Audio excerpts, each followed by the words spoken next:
साथ पहचान के प्रमाण के रूप में बैंक या डाकघर से जारी पासबुक फोटो के साथ PAN card, passport, ration card, मतदाता पहचान पत्र, मनरेगा कार्ड, किसान फोटो, पासबुक, ड्राइविंग लाइसेंस। यहाँ देखिए एक अच्छी खबर आई है कि वोकेशनल कोर्स की छात्राएं भी है योजना की पात्र। मुख्यमंत्री कन्या उत्थान योजना पारदर्शिता लाने के लिए लागू हुई नई व्यवस्था। जय हिंद। ग्रेजुएशन पास आउट सभी छात्राएं ध्यान देंगी कि आप लोगों के स्कॉलरशिप से रिलेटेड आज के प्रभात खबर न्यूज़पेपर में एक ताजा न्यूज आया है और इसमें देखिए लिखा गया है कि आधार प्रमाणीकरण के बाद ही लाभ है। आगे देखिए लिखा गया है कि बीआरएबीयू के कॉलेजों से स्नातक उत्तीर्ण करने वाली छात्राओं को सीएम कन्या उत्थान योजना का लाभ लेने के लिए अनिवार्य रूप से आधार प्रमाणीकरण कराना होगा। इसको लेकर बिहार सरकार के उप सचिव अमित पुष्पक ने विश्वविद्यालयों को पत्र भेजकर निर्देश दिया है। कहा है कि इस योजना के तहत अविवाहित या विवाहित स्नातक उत्तीर्ण छात्राओं को 50,000 की वित्तीय सहायता दी जाती है। सही लाभुकों को योजना का लाभ मिले, इसके लिए आधार प्रमाणीकरण अनिवार्य किया गया है। वैसी अविवाहित या विवाहित छात्राएं जो मान्यता प्राप्त कॉलेजों में स्वीकृत सीटों पर दाखिला लेकर स्नातक उत्तीर्ण की हो, उन्हें योजना के लिए पात्र माना जाएगा। कहा गया है कि यदि किसी लाभार्थी के पास आधार नहीं है या उसने आधार कार्ड बनाने के लिए आवेदन नहीं किया है तो योजना से वंचित होना पड़ सकता है। तो देखिए, जब भी आधार से संबंधित वीडियो हमारे चैनल पर डाला जाता है तो बहुत सारी छात्राएं इसको हल्के में लेती है या अनदेखा कर देती है। लेकिन अभी तक आप लोगों ने आधार कार्ड को हल्के में लिया है तो आप सभी से हम रिक्वेस्ट करेंगे कि आप लोग वीडियो को एंड तक देखिए और पूरी जानकारी लेकर जो करना है आज ही कर लीजिए, ताकि भविष्य में आप लोग को किसी भी तरह की कोई परेशानी ना हो। क्योंकि क्या होता है कि जब सबका पैसा आने लगेगा, आप लोग का नहीं आएगा तो बहुत अफसोस करना पड़ेगा। आगे अफसोस करने से अच्छा है कि आज ही जो करना है कर लिया जाए। वैसी छात्राओं को आधार कार्ड के लिए आवेदन करना होगा। उसकी पावती के साथ पहचान के प्रमाण के रूप में बैंक या डाकघर से जारी पासबुक फोटो के साथ PAN card, passport, ration card, मतदाता पहचान पत्र, मनरेगा कार्ड, किसान photo, passbook, driving licence, gazetted अधिकारी या तहसीलदार से जारी पहचान पत्र में से कोई एक दस्तावेज देना होगा। साथ ही इसके बाद बायोमेट्रिक सत्यापन भी करवाना होगा।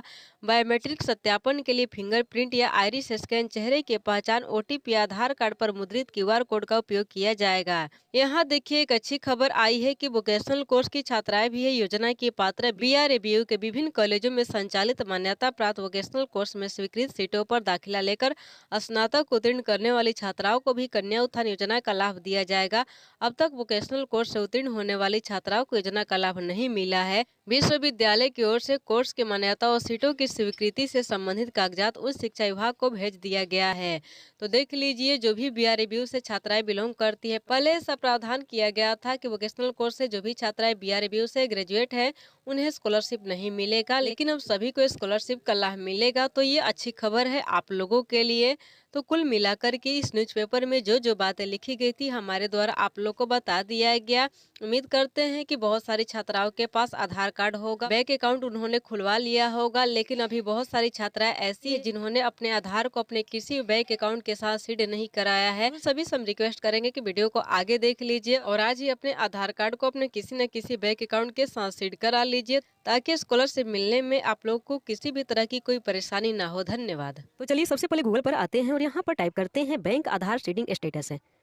बस इतना ही टाइप करके आप लोग को सर्च पर क्लिक कर देना होगा। हम क्लिक कर देते हैं।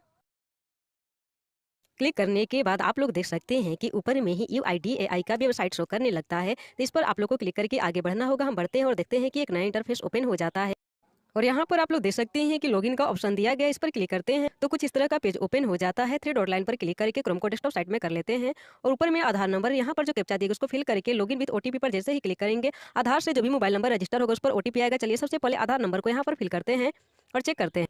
आधार नंबर हमारे द्वारा दर्ज कर दिया गया है। जो कैप्चा दिया गया उसको यहाँ पर फिल कर लेते हैं।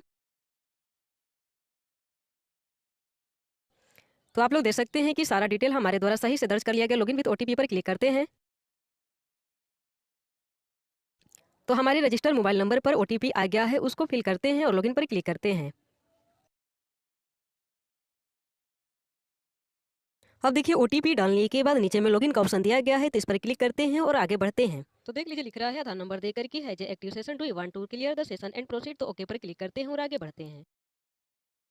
देखिए ओके पर जैसे ही हम लोग क्लिक करते हैं यहाँ पर कई सारे ऑप्शन शो करने लगता है और यहाँ पर आप लोग देख लीजिए कि साइड में बैंक सीडिंग स्टेटस का ऑप्शन दिया गया है, तो इस पर क्लिक करते हैं। तो देखिए अभी बैंक सीडिंग स्टेटस इनएक्टिव बता रहे हैं, यानी कि अभी हमारा आधार नंबर हमारे किसी बैंक अकाउंट के साथ सीड नहीं। तो चलिए बिना देर किए हुए हम लोग उसको सीड करने का प्रयास करते हैं अपने किसी एक बैंक अकाउंट के साथ। आप लोग वीडियो में एंड तक बने रहिए। तो चलिए सबसे पहले गूगल पर आते हैं और यहाँ पर टाइप करते हैं एनपीसीआई। बस इतना ही टाइप करके सर्च पर क्लिक कर देना है। आप लोग क्लिक कर दीजिएगा। क्लिक करने के बाद आप लोग देख सकते हैं कि एनपीसीआई का ऑफिशियल वेबसाइट ऊपर में ही शो करने लगता है। इस पर क्लिक करके आगे बढ़ते हैं तो कुछ इस तरह का पेज ओपन हो जाता है। थ्री डॉट लाइन पर क्लिक करके अपने क्रोम ब्राउजर को डेस्कटॉप साइट में कर लेते हैं। यहाँ पर देख लीजिए डेस्कटॉप साइट का ऑप्शन दिया गया है। बॉक्स पर जैसे ही हम लोग टिक करेंगे हमारा क्रोम ब्राउजर डेस्कटॉप साइट में हो जाएगा। हो भी गया है। यहाँ पर देख लीजिए कई सारे ऑप्शन शो करने लगते हैं और यहाँ पर आप लोग देख पा रहे होंगे कि लिखा गया है कंज्यूमर। तो इस कंज्यूमर वाले ऑप्शन पर क्लिक करके आगे बढ़ना होगा। हम आगे बढ़ते हैं क्लिक करके। देख लीजिए कंज्यूमर वाले ऑप्शन पर जैसे हम लोग क्लिक करते हैं बहुत सारे ऑप्शन खुल जाते हैं। देख लीजिए यहाँ पर ऑप्शन दिया गया है भारत आधार सीडिंग इनेबल BASE का। तो इस पर क्लिक करेंगे और आगे बढ़ेंगे। तो देख लीजिए क्लिक करने के बाद कुछ इस तरह का पेज ओपन हो जाता है। यहाँ पर टाइमर दिया है कितने ही टाइम में आपको अपना काम कंप्लीट कर लेना है और साइड में देख लीजिए लिखा गया है आधार सीडिंग या डी सीडिंग। तो इस पर क्लिक करना होगा हमें। क्लिक करने के बाद कुछ इस तरह का पेज ओपन हो जाता है। ऊपर में आधार नंबर फिल करना होगा और यहाँ पर देखिए दो ऑप्शन दिया गया है सीडिंग का भी डी सीडिंग का भी। अगर आपको अपना आधार किसी बैंक अकाउंट के साथ सीड कराना होगा तो सीडिंग वाले ऑप्शन पर टिक कीजिएगा। अगर आपका आधार नंबर आपके किसी बैंक अकाउंट के साथ ऑलरेडी सीड है और आप उसको हटाना चाहते हैं तो डी सीडिंग पर क्लिक कीजिएगा। इसके बाद आप लोग को अपना बैंक अकाउंट सेलेक्ट करना होगा। यहाँ पर अकाउंट नंबर डालना होगा। वापस से वही अकाउंट नंबर यहाँ पर डालना होगा। सब कुछ डालने के बाद इस बॉक्स पर टिक करके आगे बढ़ना होगा। चलिए सारा डिटेल फिल करके आप लोग को बता देते हैं ताकि आप लोग को अच्छे से समझ में आ जाए। सबसे पहले आधार नंबर दर्ज कर लेते हैं यहाँ पर। उसके बाद सीडिंग वाले ऑप्शन पर टिक करके बैंक अकाउंट सेलेक्ट कर लेते हैं। बहुत सारे बैंक अकाउंट का यहाँ पर नाम दिया गया है। आपका जो भी बैंक अकाउंट होगा उसको सेलेक्ट कर लीजिएगा। मेरे बैंक का नाम है केनरा बैंक। स्क्रॉल करके थोड़ा नीचे आते हैं तो देख लीजिए नीचे में केनरा बैंक का ऑप्शन दिया गया, उसको हमने फिल कर दिया। अब देखिए यहाँ पर सीडिंग का टाइप पूछ रहा है और 3 विकल्प दिया गया है। पहला है फ्रेश सीडिंग, दूसरा है movement same bank with another account और तीसरा है movement from one bank to other bank. चलिए इसको हिंदी में कन्वर्ट कर देते हैं ताकि जब हम समझाएं तो आप लोग को भी अच्छे से समझ में आए। तो इस 3 डॉट लाइन पर क्लिक करते हैं और इसको ट्रांसलेट करके हिंदी में कर लेते हैं। अब देख लीजिए हिंदी में कुछ इस प्रकार से लिखा है कि बीजारोपण का प्रकार। यहाँ पर लिखा है कि ताजा बीजारोपण और यहाँ पर लिखा है गतिविधि एक ही बैंक में दूसरा खाता और तीसरा नंबर में है आवागमन एक बैंक से दूसरे बैंक तक। देखिए अगर आपका आधार आपके किसी भी बैंक अकाउंट के साथ सीड नहीं है तो आप इस ऑप्शन पर टिक करेंगे। अगर एक ही बैंक में आपका 2 अकाउंट है और एक अकाउंट से आधार आप दूसरे अकाउंट में सीड कराना चाहते हैं तो इस वाले ऑप्शन पर टिक कीजिएगा। अगर आपका आधार करेंट में किसी और बैंक अकाउंट के साथ सीड है लेकिन अभी आप उसको किसी और बैंक अकाउंट के साथ सीड कराना चाहते हैं तो इस वाले ऑप्शन पर टिक कीजिएगा। तो उम्मीद करते हैं कि तीनों ऑप्शन आपको अच्छे से समझ में आया होगा। चलिए वापस से इसको इंग्लिश में कन्वर्ट कर देते हैं। तो देख लीजिए वापस हमने इसको इंग्लिश में कन्वर्ट कर दिया है। तो आप लोग इसको अच्छे से समझकर ऑप्शन पर टिक करके आगे बढ़िएगा। चलिए हम प्रेसीडिंग पर क्लिक करके आगे बढ़ते हैं। अब फटाफट अपना बैंक अकाउंट यहाँ पर फिल कर लेते हैं। अब देखिए सारा डिटेल फिल करने के बाद एक बार सब कुछ मिला लेते हैं कि सब सही है कि नहीं। इसके बाद इस बॉक्स पर टिक कर देते हैं और नीचे में देख लीजिए कैप्चा दिया गया है, इसको फिल कर लेते हैं फटाफट। कैप्चा फिल करने के बाद 2 बटन दिया गया, एक सबमिट का एक रीसेट का। सब सही है तो सबमिट पर क्लिक करके आगे बढ़ते हैं।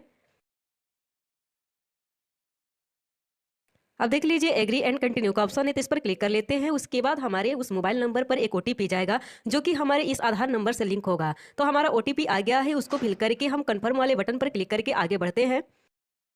ओटीपी फिल करने के बाद कन्फर्म वाले बटन पर क्लिक करते हैं। उसके बाद फिर एक बार कन्फर्म वाले बटन पर क्लिक करके आगे बढ़ेंगे। तो प्रोसेस होने में थोड़ा समय लगेगा, हम वेट कर लेते हैं तब तक।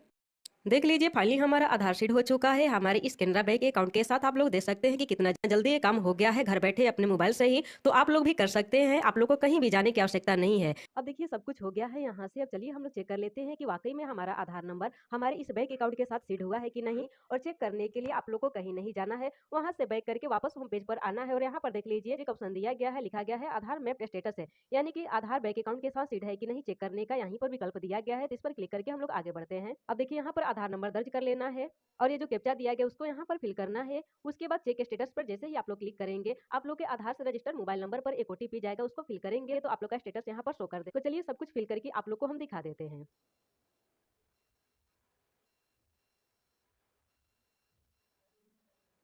आधार नंबर दर्ज करने के बाद कैप्चा को फटाफट फिल कर लेते हैं। देखिए सारा डिटेल हमारे द्वारा सही से फिल कर लिया गया है। अब इस चेक स्टेटस पर क्लिक करते हैं। हमारे रजिस्टर्ड मोबाइल नंबर पर एक ओटीपी गया है, ओटीपी को यहाँ पर फिल करते हैं। ओटीपी फिल करने के बाद इस कन्फर्म वाले बटन पर क्लिक करना है, हम क्लिक करते हैं। तो देख लीजिए सारा स्टेटस हमारे यहाँ पर शो करने लगा है, शो कर रहा है। यहाँ पर देख लीजिए आधार नंबर शो कर रहा है, मैपिंग स्टेटस में इनेबल फॉर डीबीटी, यानी कि डीबीटी हमारा इनेबल हो गया है। और किस बैंक अकाउंट के साथ हमने आधार सीड कराया है वो भी शो कर रहा है, और सीड होने का डेट भी यहाँ पर शो कर रहा है। आप लोग देख लीजिए। तो इस तरह से आप लोग भी घर बैठे अपना आधार अपने बैंक अकाउंट के साथ सीड कर सकते हो, और उसके बाद चेक भी कर सकते हैं कि सीड हुआ है कि नहीं। अब देखिए बहुत सारे लोगों का कमेंट आएगा कि स्टार्टिंग में आपने यूआईडीएआई की वेबसाइट पर चेक किया, तो वापस से यूआईडीएआई की वेबसाइट पर ही चेक करके बताइए कि वहाँ पर एक्टिव शो कर रहा है कि नहीं। तो चलिए फटाफट वहाँ पर भी चेक करके आप लोग को हम बता देते हैं। तो देखिए यहाँ से बैक जाना है और वापस गूगल पर आना है, और यहाँ पर सर्च करना है बैंक आधार सीडिंग स्टेटस है, इतना लिख करके फटाफट सर्च कर देना है। और देख लीजिए ऊपर में वेबसाइट का लिंक दिया गया है, तो इस पर हम लोग क्लिक करके फटाफट आगे बढ़ते हैं। फिर से लॉगिन करते हैं और फटाफट आधार नंबर कैप्चा एंटर करके आगे बढ़ते हैं।